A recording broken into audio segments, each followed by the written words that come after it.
गीता अध्ययन के सेशन में आप सभी का स्वागत। जहां हम हर रविवार को एकत्रित होते हैं सर से मेडिटेशन के कुछ और स्टेप्स जानने के लिए, मेडिटेशन के लिए। सर को प्रणाम और निवेदन कि आज के सेशन की शुरुआत।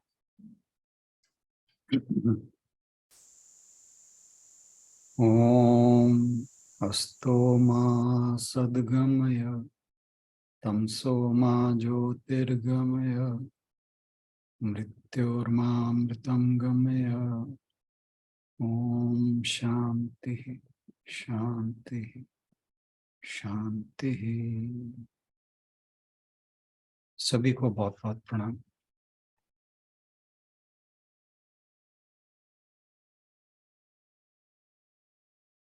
मेडिटेशन में जैसा आशु बहन ने कहा, कुछ जानने की आवश्यकता नहीं है। Meditation is a state of being.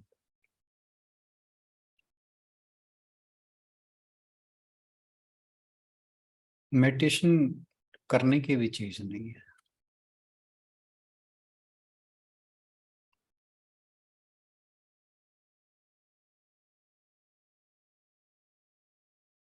जैसे एक गाना है ना, प्यार किया नहीं जाता प्यार हो जाता है।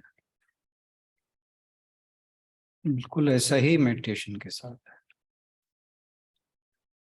मेडिटेशन की नहीं जाती।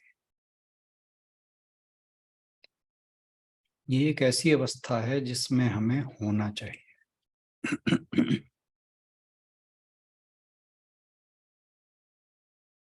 और ये टाइम स्पेसिफिक नहीं है कि हम बैठेंगे, आंख बंद करेंगे तो ही मेडिटेशन होगी।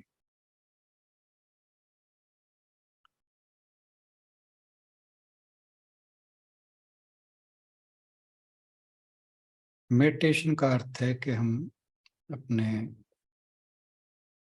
वास्तविक स्वरूप को पहचानने,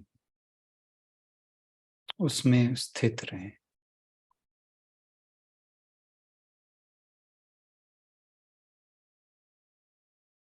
और ऐसा हम एक समय विशेष पर ना करके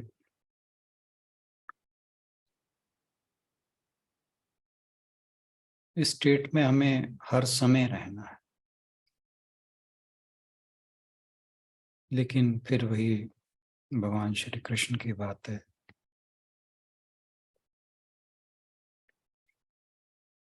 कि ऐसा होगा अभ्यास और वैराग्य के द्वारा।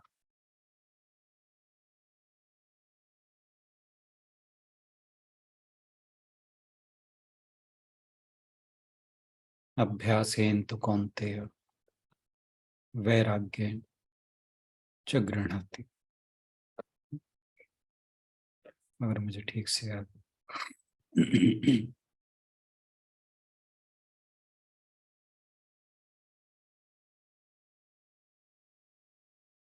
तो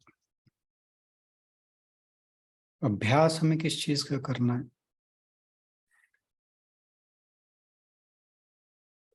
कि हर समय हम अवेयर रहें।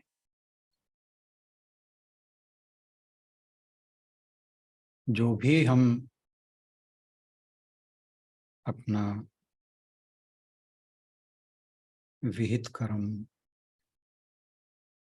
कर रहे हों, जिस प्रकार का भी हमारा स्वधर्म है, उसको करते करते, उसका पालन करते करते सजग रहें। Doing everything in awareness.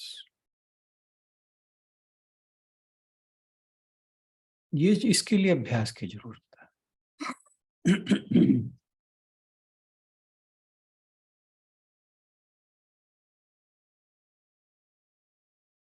और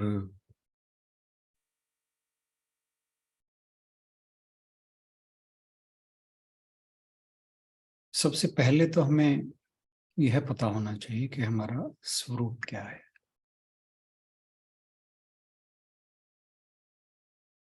हम जिस चीज के साथ एक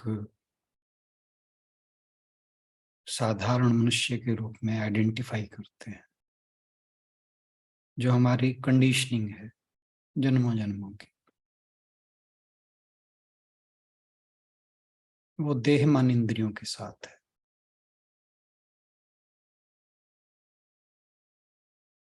ये तादाद में हमें तो,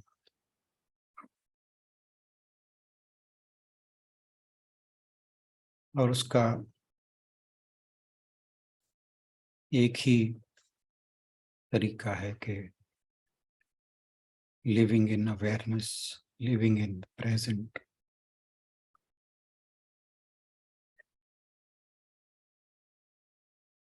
तो जो हम मेडिटेशन की प्रैक्टिस करते हैं वो यही है कि किस प्रकार इस अवस्था में हम दिनों दिन बने रहे, धीरे धीरे ये हमारा स्वभाव हो जाए।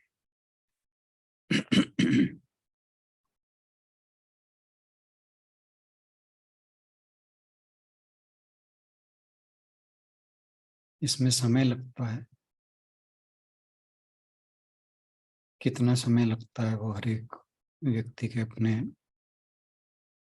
एफर्ट्स पे, अपने डिवोशन पे, अपनी लगन पे, उस पर डिपेंड करता है।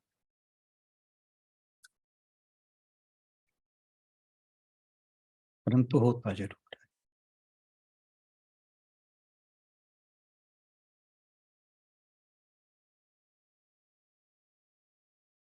हम बार बार डेली बेसिस पर जब इस ग्रुप पर इकट्ठा होते हैं और भगवत चर्चा करते हैं तो वो भी एक किस्म से हमारे मन को प्योरीफाई करता है, हमें अपने स्वरूप की तरफ ले जाता है। इसलिए हमारे शास्त्रों में सत्संग का बड़ा महत्व बताया गया है। बस ये ध्यान रखें कि सत्संग हो कैसा, क्योंकि आजकल सत्संग के भी कई विकृत रूप चल रहे हैं। बट बाय गॉड्स ग्रेस हमें भगवान जी ने बहुत अच्छा प्लेटफॉर्म प्रोवाइड करा रखा है।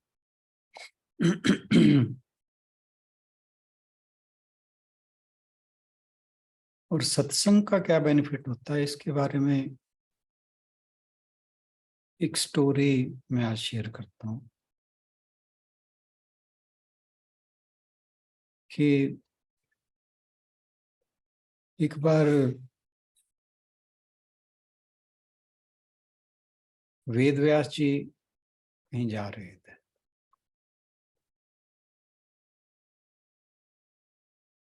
तो उन्होंने देखा एक कीड़ा बड़ी तेजी से रास्ता पार कर रहा है।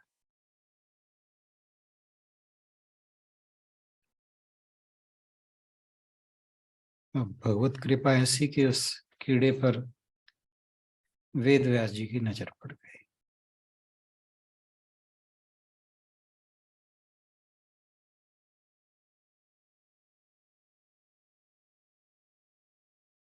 तो वेद व्यास जी ने अपनी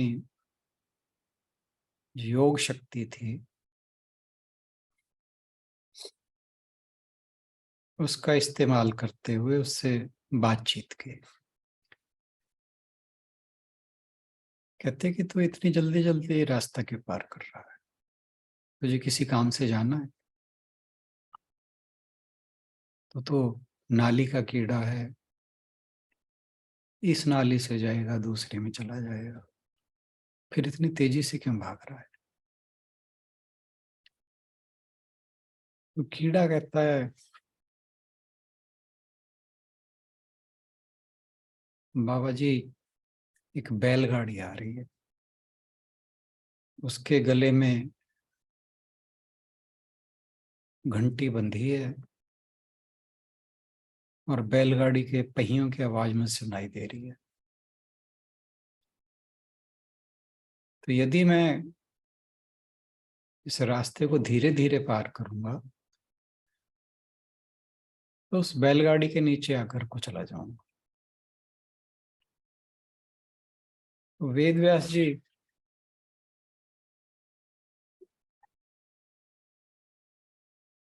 कीड़े के कर्म थे, उससे और वार्तालाप को आगे ले चलने लगे। कहते कुचले जाने दे, फिर क्या, फिर कीड़े की तो योनि है, इसमें जीकर भी क्या करना।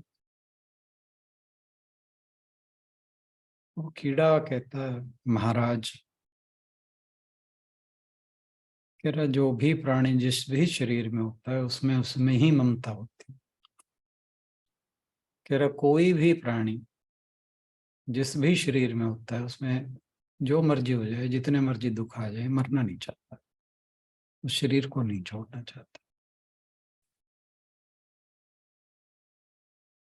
वेद व्यास जी उसे कहते हैं कि तू चिंता मत कर, बैलगाड़ी आ जाने दे, तू मर जाए तो घबराना,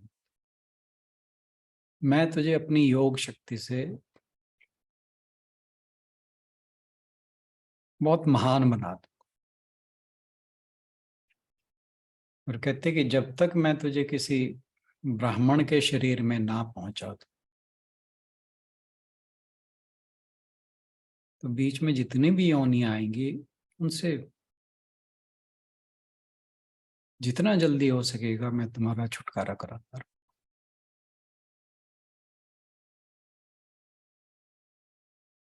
कीड़े ने भी सोचा कि साधु संत हैं, बात मान कर ही देख लेते। वो बीच रास्ते पर ही रुक गया और मर गया।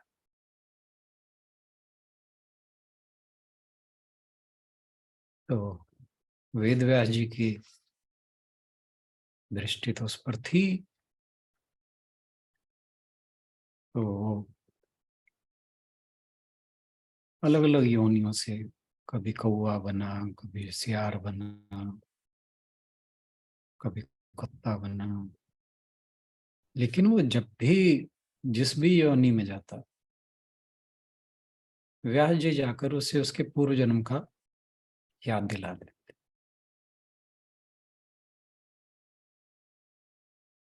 तो पशु पक्षी बनता सभी जात योनियों में होता हुआ और एक क्षत्रिय के घर में पैदा हुआ। वेद व्यास जी ने वहां भी उसे दर्शन दिए और थोड़े दिनों बाद वो युद्ध भूमि में लड़ता हुआ फिर शरीर को त्यागा उसने और ब्राह्मण के घर जन्म लिया।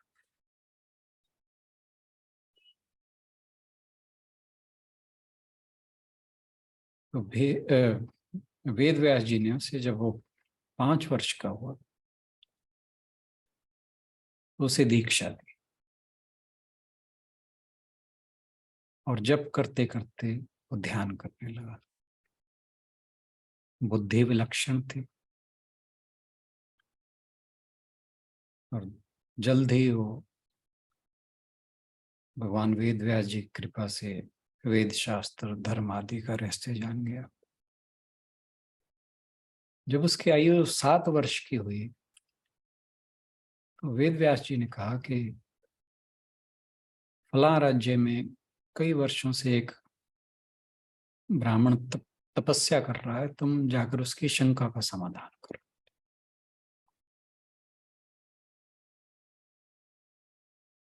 तो वो 7 वर्ष का ब्राह्मण बालक उस तप कर रहे ब्राह्मण के पास पहुंचकर बोलता है कि हे ब्राह्मण देव, आप तप क्यों कर रहे हैं। वो ब्राह्मण कहते हैं कि हे ऋषि कुमार,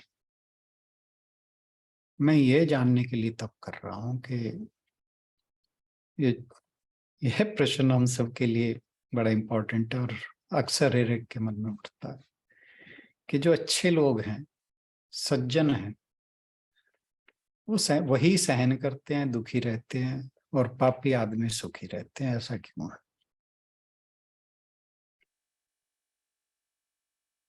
वो ऋषि कुमार, वो जो बालक था,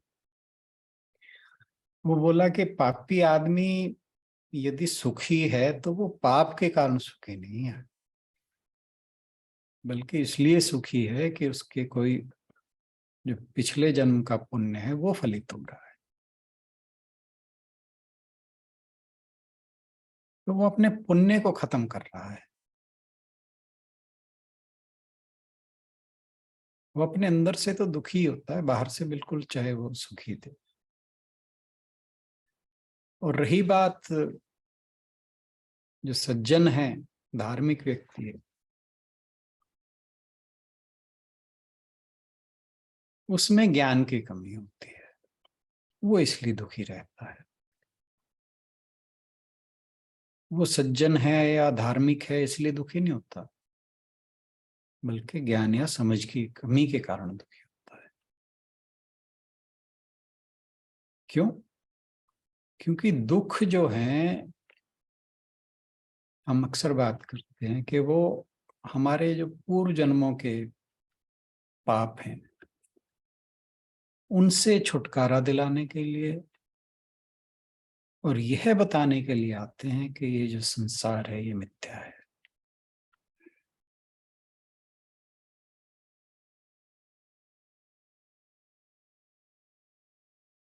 तो वो बात ब्राह्मण को जच गई। कह रहा, मैं इतना बूढ़ा हो गया और इतने सालों से यहाँ तप कर रहा हूँ, तो मेरे तप का ही फल है कि तुम्हारे जैसे 7 साल के बालक ने एक योगी के रूप में मुझे दर्शन दिए। मैं तुम्हारे प्रणाम करता हूँ। तो बालक कहता, नहीं, आप मेरे पूज्य हैं, बड़े हैं, मैं आपको प्रणाम करता हूँ। वो ब्राह्मण बड़ा खुश हुआ। अब उसकी कोई आगे जानने की इच्छा नहीं रही और वो परमात्म चिंतन में लग गया।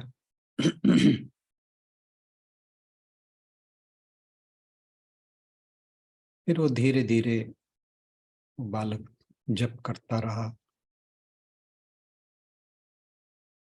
और निराहार रहा। फिर कुछ वर्षों बाद उसने शरीर त्याग दिया और वही बालक फिर अगले जन्म में मैत्रेय ऋषि हुआ।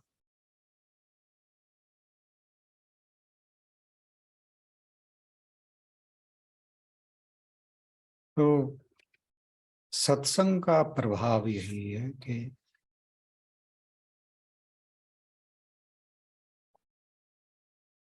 मनुष्य का जीवन रूपांतरित हो जाता है।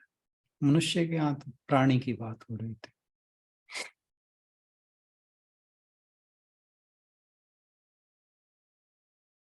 चलिए आज की मेडिटेशन शुरू करते हैं।